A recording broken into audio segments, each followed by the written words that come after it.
विनंती. ओबीसी बांधवांनो नमस्कार. या देशभरामध्ये जनगणना होऊ घातली खूप दिवसानंतर. आपण ओबीसी मधल्या महाराष्ट्रापुरता विचार करायचा झालं तर 300-400 जातींची जातनिहाय जनगणना करावी अशी मागणी आपण शासनाकडे करत आहोत. खरं तर देशामध्ये अनेक वेळा सत्तेवर येणाऱ्या सत्ताधारी वर्गानं आपल्याला सांगितलं होतं की आम्ही तुमची जातनिहाय जनगणना करू.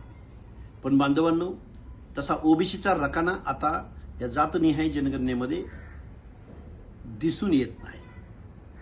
तेव्हा माझी तुम्हाला हात जोडून कळकळीची विनंती, या देशाच्या प्रगतीमध्ये, या देशाच्या विकासामध्ये ओबीसीनी, बलुत्यांनी, अलुत्यांनी, भटक्या विमुक्त जाती जमातींनी आपल्या श्रमाद्वारे, शारीरिक श्रमाद्वारे, आपल्या कलाकुसरीद्वारे जो देश घडवला, जी व्यवस्था घडवली, जो समाज घडवला, त्या ओबीसींची जातनिहाय जनगणना होत नाही.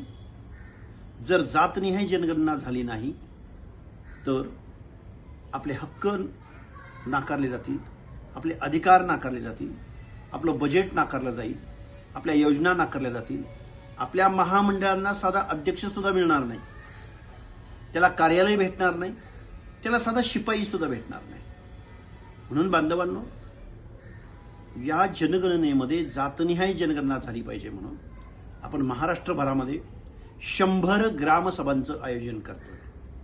आणि त्या 100 ग्रामसभांपैकी उद्या 11 मे रोजी अहिल्यानगर जिल्ह्यातल्या पाथर्डीच्या जवळच असणाऱ्या पाथर्डी तालुक्यातल्या शिरसाटवाडी या गावामध्ये पहिल्या ग्रामसभेचं आपण या सर्व ग्रामसभांचं शुभारंभ करतोय.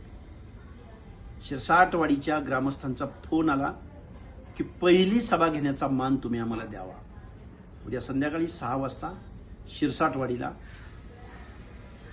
अहिल्यानगर जिल्ह्यामध्ये पाथर्डीजवळ पहिल्या ग्रामसभेला आम्ही सर्व बांधवांनी उपस्थित राहूया.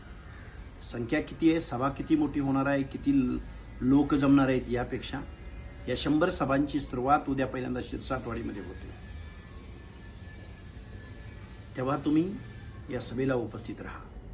आपल्या पुढच्या पिढीचा हक्क, अधिकारासाठी उपस्थित राहा.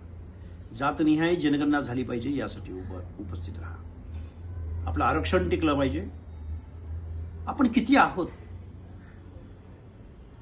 आपला या व्यवस्थेमधला वाटा किती, श्रमाला आपण, कष्ट करायला आपण, अंग मेहनतीची कामं करायला आपण, पण मान सन्मान संविधानिक पदावरती मात्र हे कोण लोक बसलेली आहेत, ती कुणाच्या मतावर गेलेली आहेत, या सगळ्या गोष्टींचा सोक्षमोक्ष लावण्यासाठी उद्या संध्याकाळी तुम्हाला शिरसाटवाडीला यायचं आहे.